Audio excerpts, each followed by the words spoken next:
Welcome to Evolve, Reinventing Leadership, Building Freedom Cultures, with thought leader and award-winning author Yvette Bethel.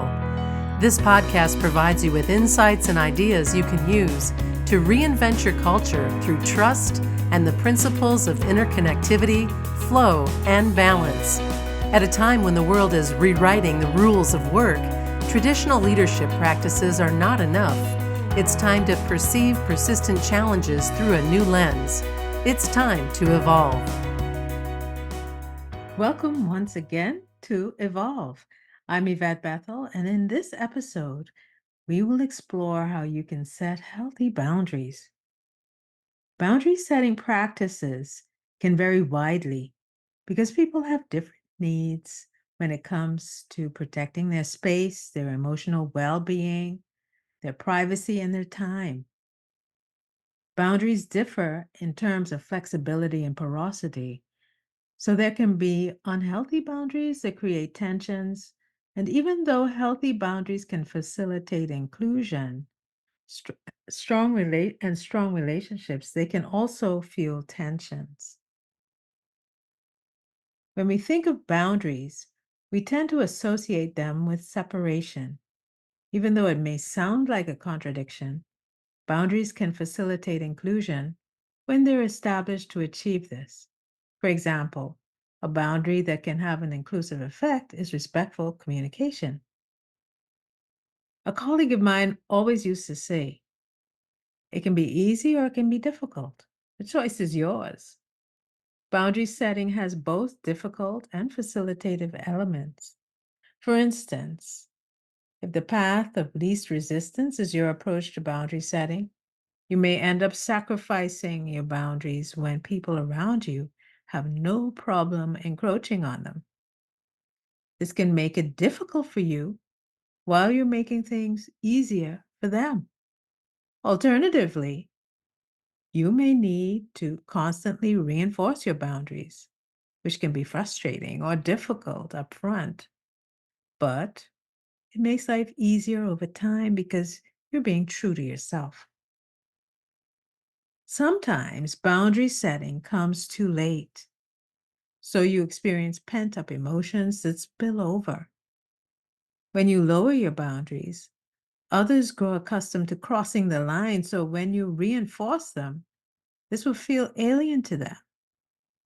There needs to be discussion about your new boundaries and allowances for an adjustment period if the person is sincere about respecting your new boundaries. In the workplace, compromised boundaries can happen in a number of different ways. Asking penetrating personal questions, displaying an inability to maintain confidentiality, sexual innuendo, even playing music audibly at your desk can require boundary setting. Loud behavior, gossip, and peer pressure are also examples of boundary infractions that contribute to social tension. Some persons have little to no boundaries, and as a result, they tend to be unaware that they are overstepping your boundaries because they're predisposed to oversharing and overstepping, occupying or wasting your time, or requesting confidential information. On the other hand, some people know that they're pushing your limits and they don't care about you, your needs, nor your attempts to enforce your boundaries. They only care about what they want when they want it. When we come back, we will explore how you can set healthy boundaries.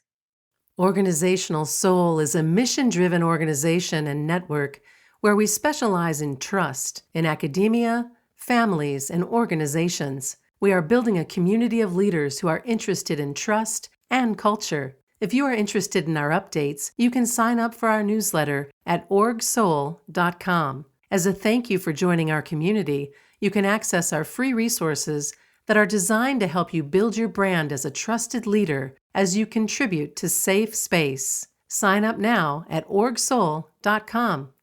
Hello, once again. This is Yvette Bethel, and welcome back to Evolve. There are a number of possible ways to interact with people who challenge your boundaries. Some people are in their element when they encounter boundarylessness. And they are in this element because they operate similarly. Others have no problem putting a stop to boundary incursions, no matter how many times they happen. When you need to strengthen your boundaries, here are a few helpful hints. When it comes to self awareness, check with yourself to be sure that you're not enabling others because your boundaries are porous or overly flexible when they shouldn't be. Check your motives related to boundary setting. Are they intrinsic to you, or are they being influenced by others? Or are your motives balanced? If your boundaries are causing you to be excluded from important opportunities, ask yourself, how can I adapt my boundaries so that I can be challenged while remaining relatively safe? Or how can I better align my boundaries with my evolving view of myself and my environment? After you contemplate your circumstances, you may decide boundaries are not necessary, but if they are, think about how you will approach boundary setting discussions so that you're respectful, authentic, clear, and firm. You should also consider if you aim to maintain a relationship or not. If you choose to maintain the relationship, use empathy. And when it comes to boundary setting and calibration, boundaries provide structure for relationships. They don't have to shut people out. They can actually help bring people closer together. Well thought out boundaries can achieve whatever you choose, whether your intent is to disconnect or connect. Build trust as you set new boundaries or reinforce old ones. Maintain your integrity and emotional intelligence. Use empathy when setting or resetting your boundaries. Without it, there can be room for misinterpretation. Be willing to constantly reassert your boundaries. People can be focused on their own needs, so resilience will serve you well. Your boundaries should be well defined if you intend to effectively implement them. Flowery, overly tactful language lacks clarity and focus and can lead to boundary encroachment, especially by people who lack boundaries themselves. Effective boundary setting requires just enough distance, balanced with connectivity. This opens the space for trust and healthy connection where possible. Additionally, each relationship requires different boundaries, so try not to take a one-size-fits-all approach. When it comes to reinforcing your boundaries, each relationship should have a combination of boundaries, some flexible, others not.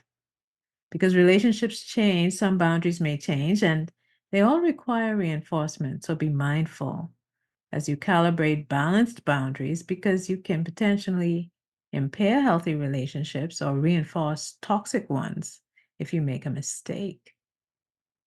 Reinforcing your boundaries is necessary when you're resetting boundaries or just maintaining them. This is because habits can be tough to break, or sometimes people are disingenuous when they agree to respect your boundaries. Whatever the reason, always be prepared to reassert your boundaries. Ignoring boundaries can be viewed as disrespectful, controlling, untrustworthy, and even rude. None of these characteristics support trust, team building, or engagement. On a final note, as you consider your boundaries, set them with wisdom supported by empathy for yourself and others. Don't let bias and other types of unbalanced thinking and feeling affect your boundary setting decisions. With that, I'd like to say this has been Yvette Bethel, and you can access the IFB Academy, a unique academy based on thought leadership about trust and human ecosystems at www.orgsoul.com. Or you can connect with me at Yvette Bethel on LinkedIn. Thank you for joining me for this episode, and I invite you to join me next time at Evolve, Reinventing Leadership, Building Freedom Cultures.